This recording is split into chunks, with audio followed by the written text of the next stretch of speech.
Hello YouTube. Today I want to talk to you about rape. Now, if you're normal, that should make you a bit uncomfortable. Rape should be an extremely uncomfortable topic to talk about, like mutilation or torture. It's not a light topic. It is, in fact, a very serious and very powerful topic. But the fact is, my wanting to talk about rape probably hasn't made you at all uncomfortable. Because we hear that word all the time now, and in all sorts of contexts. The word rape has lost much of its power. Feminists would probably like to blame people who use the word as an insult or a threat. For example, people playing video games who say, "I will rape you," meaning I will beat you thoroughly at the game. But as far as I'm concerned, the blame for who cheapened the word rape lies squarely at the feet of feminism. So how did this happen? Feminists, after all, seem to care more about rape than about pretty much anything else.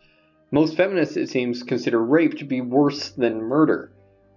Some, I suspect, believe that rape is the worst thing that can possibly happen to a person.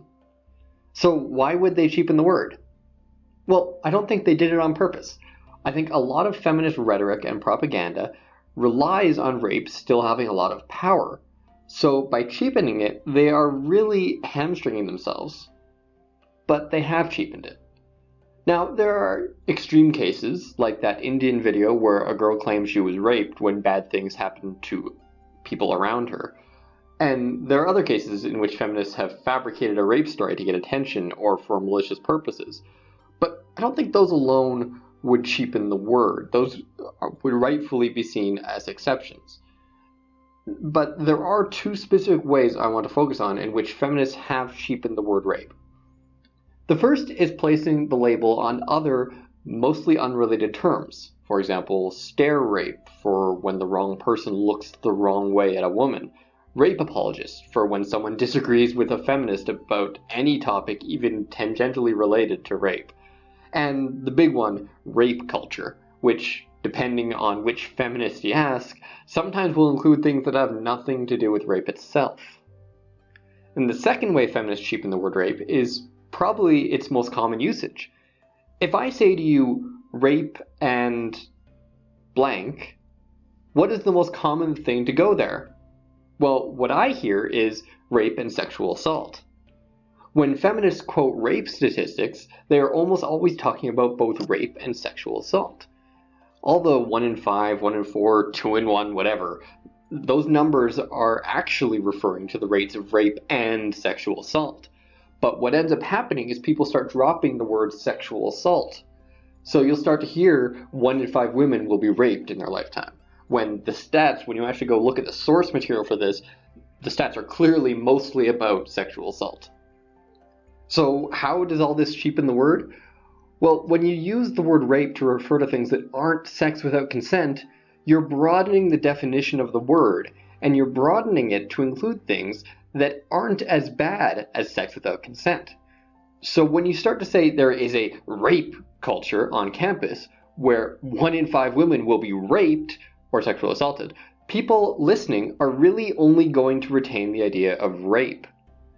But when they find out that what this rape culture and what these rape numbers are really talking about is often, frankly, mild sexual assault or even just sexual harassment, they stop trusting the use of the word rape.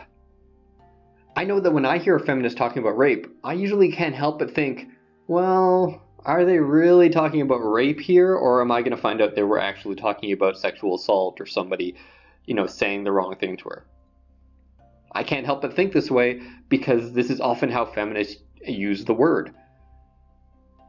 And this is the problem with feminists treating things like creepiness, sexual harassment, sexual assault, and rape as if they're on some sort of spectrum and all parts of the same category. And the biggest problem is when they call that whole category rape. Now, of course, we know why they do this. They won't get the reaction they want and the funding they want if they talk mostly about the most common events, sexual harassment or sexual assault. They are using the word rape for the power it contains. If they say thousands of women are being raped, people will run to help. If they say thousands of women are being harassed, well, fewer people will run to help. But this strategy is backfiring on them. And I think a lot of people have been turned off of feminism by these very tactics. I mean, not many people are willing to accept that we live in a rape culture, no matter how you define it. And most people aren't willing to believe that 1 in 5 women have been raped. Now, if you tell people that we live in a culture where, where victims of rape aren't always treated the best, and where sexual assault isn't seen as bad as it really is, then people might be willing to listen to you. People will say, yeah, okay, I could see that. But if you say we live in a rape culture, no, we don't. Rape is horrible. Everyone agrees rape is horrible.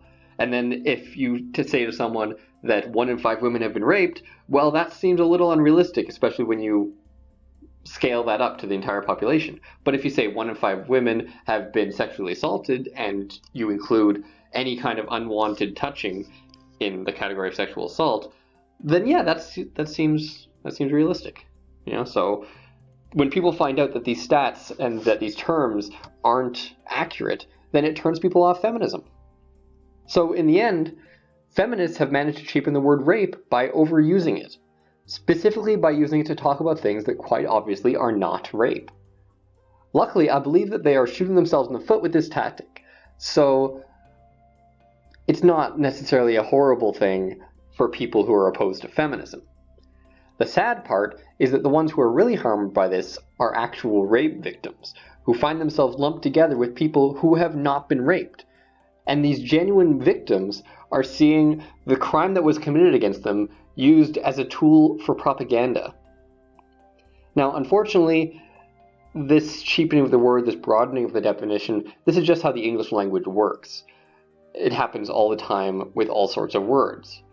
So all that really remains to be seen is whether the word's common usage can be saved or whether it will remain cheapened. So until that time, I'm positive improvement, and I wish you all the best.